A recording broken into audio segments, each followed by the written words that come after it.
11월이 되었습니다. 제가 세브란스에서 급성 골수성 백혈병 진단을 받고 이제 투병하고 이제 5년이 다 흘렀습니다. 병원에서 이제 다 나았다고 더 이상 중증 환자 혜택을 주지 못한다고 일반 환자로 돈 많이 내고 오라고 해서 그건 그랬지만 그래도 다 나은 것 같아서 너무 기뻤어요. 참 좋으신 하나님께 그리고 지금까지 같이 기도해 주신 여러분들께 감사를 드립니다. 여러분, 근데 누가 제게 백혈병에서 완쾌돼서 너무 기쁘니 다시 한번 그 과정을 반복하라고 하면 여러분 제 마음이 어떨까요? 많이 싫겠죠? 갑자기 찾아온 암이 제 인생을 새롭게 한 건 분명하지만 그렇다고 그 길을 다시 걸으라고 하면 정말 싫어요. 인간은 누구나 꽃길을 걷고 싶습니다. 그런데 그럼에도 하나님은 아시면서도 우리를 꽃길이 아니라 자꾸 광야로 내모시는 것 같아요. 코로나 때문에 지금은 너나 하나나 할 것 없이 우리 모두를 정말 광야로 몰아가시는 것 같아요. 짧은 인생 꽃길만 걷기도 모자란데 하나님은 왜 자꾸 우리를 광야로 인도하시는 걸까요? 우리 1절의 말씀입니다. 다윗이 노베 가서 제사장 아히멜렉에게 이르니 아히멜렉이 떨며 다윗을 영접하여 그에게 이르되 어찌하여 내가 홀로 있고 함께하는 자가 아무도 없느냐 하니. 여러분, 다윗은 골리앗을 쓰러뜨리고 이스라엘의 군대 장관이 되고 또 사울의 사위가 되었어요. 말 그대로 젊은 나이에 승승장구했어요. 그런데 하루아침에 다윗은 바닥으로 꼬꾸라지게 됩니다. 졸지에 대역 죄인이 되어서 살기 위해서 무조건 도망갈 수밖에 없는 신세가 되었어요. 아무리 봐도 다윗이 잘못한 것 같지는 않아요. 그가 군대 장관으로 무슨 쿠데타를 모의한 것도 아닌 것 같고 왕을 무시하거나 왕자 요나단의 자리를 넘본 것 같지도 않아요. 그냥 순전히 사울이 혼자서 사울은 천천히요 다윗은 만만이다, 그런 노래에 그냥 질투하고 미쳐가다가 그만 다윗을 죽이려 하게 되는 것이지요. 여러분, 코로나로 인해서 요즘 스스로 이렇게 큰 잘못을 한 것도 없는데 곤란하고 고난을 겪게 되는 분들을 많이 보게 됩니다. 오늘 성경은 다윗과 같이 자기가 잘못을 하지 않았음에도 불구하고 인생에 고난이 찾아오고 광야의 길을 걷게 될 수 있다는 것을 보여주고 있어요. 사울은 암몬으로부터 이스라엘을 구하고 전쟁 영웅이 되었고 곧 왕이 되었어요. 그런데 사울은 왕이 되어서 점점 미쳐가다가 다윗을 죽이려 합니다. 다윗도 역시 마찬가지로 골리앗을 쓰러뜨리고 이스라엘을 구한 전쟁 영웅이 되었어요. 그러나 다윗은 사울과는 다르게 하나님의 마음에 합한 왕이 되었습니다. 전쟁의 영웅으로 두 사람이 출발한 건 같은데 어쩌다 두 사람의 인생이 이렇게 달라졌을까요? 사울은 암몬을 물리친 전쟁 영웅이 되었다가 길갈에서 바로 왕이 되었어요. 그런 왕이 되자마자 3,000명의 친위대를 자기 곁에 두고 왕 노릇을 했어요. 전에는 그런 사람이 아니었는데 그렇게 왕 노릇을 자꾸 하다 보니 차츰 옆에 있는 이방 나라의 왕들을 닮아갔어요. 급기야 하나님을 떠나버렸고 하나님도 사울을 왕으로 삼은 것을 후회하셨어요. 여러분, 그래서 하나님은 다윗을 사울과 같이 곧바로 왕으로 세우지 않으십니다.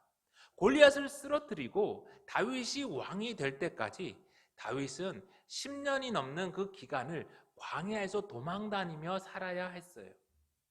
다윗이 계속 목동으로 있을 그런 인생이었다면 하나님은 굳이 다윗을 그런 광야로 인도하지 않으셨을 거예요.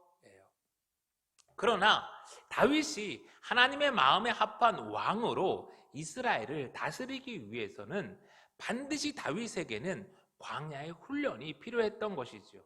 여러분, 이것이 우리를 하나님이 광야로 인도하시는 이유예요. 여러분, 다윗의 주옥 같은 그 시편들은 어디서 쓰여졌을까요? 다윗이 예루살렘에서 왕으로 여유 있게 살 때 노래했을까요? 아니에요. 다윗이 사울을 피해서 도망 다닐 때 다윗의 아름다운 그 시편들은 쓰여진 거예요.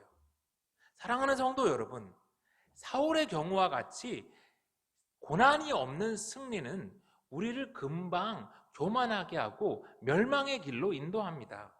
그래서 하나님은 우리가 아프고 때로는 눈물이 날 것을 아시면서도 우리를 광야의 길로 인도하시는 거예요. 그러니 여러분, 오늘 우리가 광야의 길을 걷고 있다고 해서 너무 속상해하지는 마세요. 하나님이 우리를 다윗과 같이 하나님의 마음에 합한 자로 그렇게 우리를 빚어가고 준비시켜가는 중이니까요. 여러분, 우리가 나중에 천국에 들어갈 때 우리가 뭘 갖고 들어갈 수 있겠어요? 여러분이 이 땅에서 땀 흘려 일한 부동산과 주식을 여러분 들고 가실래요? 그럴 수 없는 거 아시잖아요.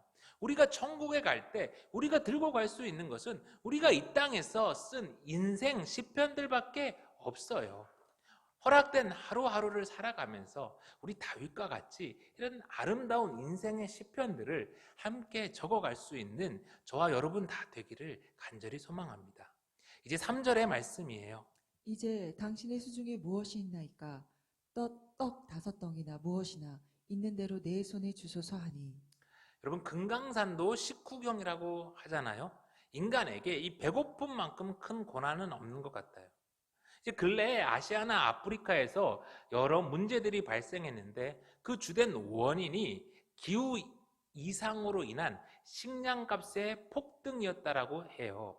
식량값이 폭등하니까 곧바로 많은 주민들의 배고픔으로 이어졌고 그래서 수많은 사람들의 그런 저항이 생겨났다고 합니다. 예수님이 광야에서 처음으로 만난 시험도 배고픔의 문제였잖아요. 다윗도 광야에서 처음으로 이 배고픔의 문제를 부딪혀요. 빈손으로 급히 도망오다 보니까 다윗의 손에는 정말 아무것도 먹을 게 없었어요. 얼마나 배가 고팠으면 아무거나 막 먹을 거 있는 거 다 달라고 합니다. 6절의 말씀. 제사장이 그 거룩한 떡을 주었으니 거기는 진설병 곧 여호와 앞에서 물려낸 떡밖에 없었습니다. 이 떡은 더운 떡을 드리는 날에 물려낸 것이더라. 너무 배고팠기에 다윗은 오늘 제사장 아히멜렉이 주는 진설병을 받아 먹습니다. 이 진설병이 일주일이나 지난 것이지만 뭐 배고프니까 꿀맛이지요. 물론 율법에 따르면요, 이 진설병은 다윗이 먹어서는 안 되는 거였어요. 레위기 24장에 의하면 진설병은 아론과 그의 후손인 제사장들만 먹을 수가 있었어요. 그런데 다윗은 진설병을 오늘 먹습니다. 율법을 어겼으니까 벌을 받고 다윗이 죽어야 할 것 같은데 그렇지 않아요. 여러분, 지금 성경이 무엇을 말하고 있는 것입니까? 다윗이 성소에서 해서는 안 될 일을 했다라고 지금 지적을 하는 것입니까? 아니에요. 배고픔에 쓰러져가는 다윗이 성소를 찾아왔을 때 하나님은 율법보다 생명을 먼저 생각하셨다는 거예요. 1000년 뒤에 예수님도 제자들과 함께 밀밭 사이를 걸어갑니다. 그런데 그만 제자들이 배고픔을 참지 못하고 이삭을 이렇게 잘라 먹어요. 바리새인들이 그것을 보고 안식일에 해서는 안 된 일을 했다라고 이렇게 지적하고 추궁하죠. 그때 예수님이 예로 들어서 말씀하신 게 오늘 다윗이 이 진설병을 먹은 이 사건입니다. 배고픈 사람을 향해 하나님의 뜻이 무엇인지를 예수님이 다시 명확하게 하신 거예요. 여러분, 예수님의 몸된 교회가 우선 해야 할 것은 바로 생명을 살리는 일입니다. 여러분, 하나님의 백성이 앞이 캄캄할 때 찾아야 할 곳은 어디일까요? 오늘 다윗이 높당에 있는 성소를 찾아왔듯 하나님의 백성은 하나님 앞으로 나아가야 합니다. 다윗은 빈손으로 쫓기는 신세였지만 그래도 인생의 방향을 제대로 잡은 거예요. 반면에 모든 것을 다 가졌던 사울 왕은 블레셋이 쳐들어와서 위기에 처하게 되었을 때 누구한테 갑니까? 엔돌에 신접한 무당에게 갔어요. 거기에서 사울의 인생은 끝난 거예요. 물론 오늘 말씀에 다윗이 자기의 위기를 모면하기 위해서 계속해서 거짓말을 했어요. 설교를 준비하면서 이제 찾아보니까 많은 목사님들이나 책이 이제 오늘 다윗이 거짓말을 했기 때문에 그래서 더 고생하게 되었다라고 이렇게 본문을 해석하는 것을 봤어요.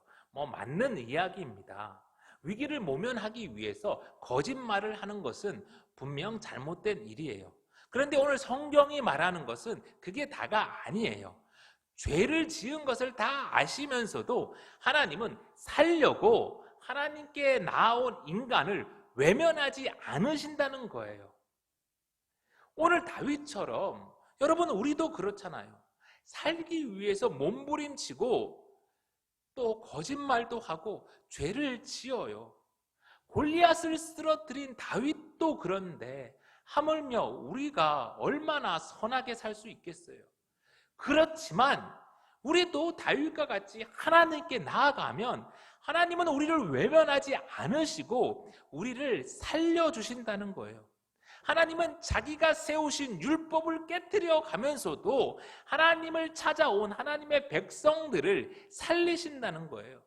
죽어 마땅할 죄인인 우리를 살리기 위하여 하나님은 독생자를 이 땅에 보내셨고 아무것도 아닌 우리를 살리기 위하여 예수님은 우리를 대신해 십자가에 달려 죽으셨어요.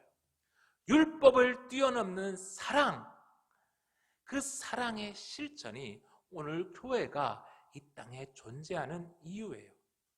여러분 이제 8절의 말씀 같이 보겠습니다. 다윗이 아히멜렉에게 이르되 여기 당신의 수중에 창이나 칼이 없나이까?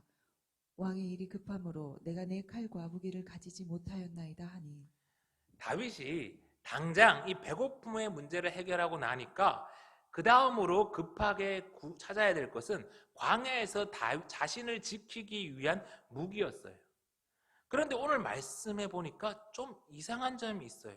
무기를 구하려면 무기거나 무기가 있을 만한 곳을 찾아가야 하는데 지금 다윗은 제사장에게 무기를 구하는 겁니다. 여러분 그런데 더 놀라운 것은요, 제사장이 칼을 가지고 있다는 거예요. 9절의 말씀입니다.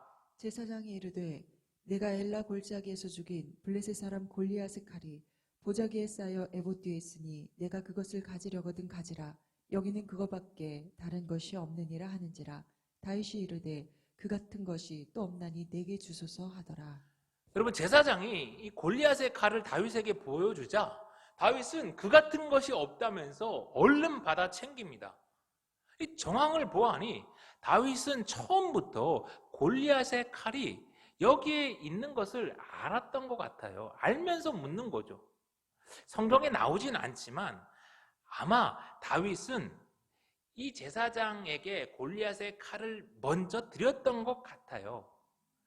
두고두고 성소를 찾아오는 이들이 이 골리앗의 칼을 보면서 하나님이 다윗을 통해서 골리앗을 쓰러뜨리고 이스라엘을 구했다는 것을 알도록 기억하게 하려고 아마 다윗은 하나님께 이 칼을 드렸었던 것 같아요. 그런데 오늘 좀 급한 일이 생겼잖아요. 그러니까 이제 다시 이 골리앗의 칼을 달라고 하려는데 좀 뭐 하니까 제사장에게 혹시 칼이 있습니까? 이렇게 물어보는 거죠. 그런데 마침 있다고 하니까 얼른 받아 챙기는 겁니다. 생각해 보니까 도망쳐 나온 다윗이 광야에서 가장 먼저 이곳으로 온 것도 바로 이 골리앗의 칼 때문이었던 것 같아요. 아무것도 없는 그 광야에서 여러분 다윗이 다시 이 골리앗의 칼을 손에 쥐었을 때 그 마음 어땠을까요? 지금은 비록 초라하게 도망가는 신세지만 과거 하나님과 함께하며 골리앗을 쓰렸던 그 영광스러웠던 과거가 생각났을 거예요. 거기서 다윗은 다시 살아갈 힘을 얻었을 거예요. 과거에 뜨겁게 기도했고 또 은혜 받았던 여러분 기도원이나 수양관 그런 데가 있으시죠?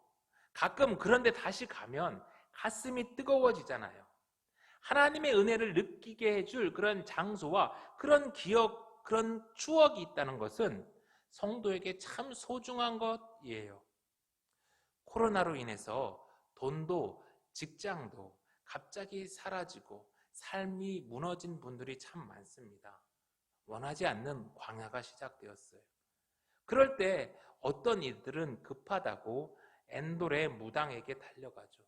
그러나 다윗은 하나님으로 인해 골리앗을 쓰러뜨릴 수 있었던 그 기억이 있는 장소, 성소로 달려왔어요.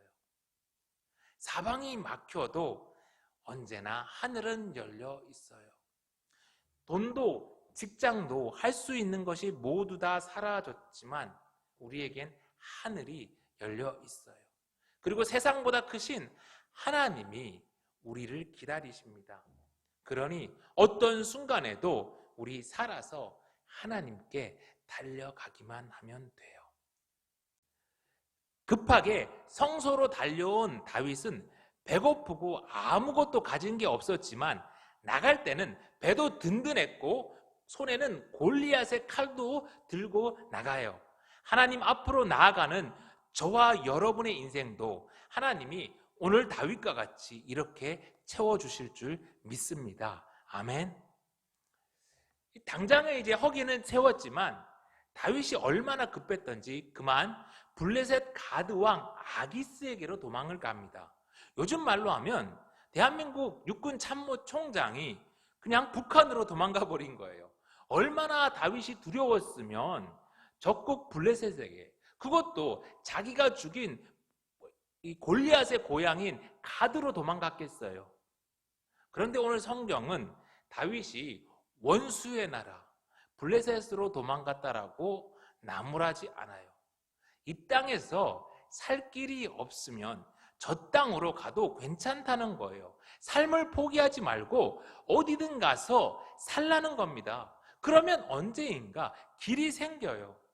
여러분, 오늘 다윗이 살기 위해 어떻게까지 합니까? 13절의 말씀, 그들 앞에서 그의 행동을 변하여 미친 채 하고 대문짝에 그적거리며 침을 수염에 흘리매 아기스가 그의 신하에게 이르되 너희도 보거니와 이 사람이 미치광이로다. 어찌하여 그를 내게로 데려왔느냐. 블레셋 왕 아기스의 신하들이 다윗을 알아봅니다. 저자가 이스라엘 땅의 왕이라고 하자 그만 다윗은 죽을까봐 두려워서 거기서 막 미친 척을 하는 거예요. 오늘 성경은 높 땅에서부터 이 가드에 이르기까지 살기 위해서 속이고 구걸하고 심지어는 미친 척을 하는 다윗의 모습을 우리에게 적나라하게 보여줍니다. 왜 그럽니까? 우리의 삶도 그러니까요. 돈도 없고 직장도 없는데 마지막 남은 자존심까지도 다 사라져 버려요.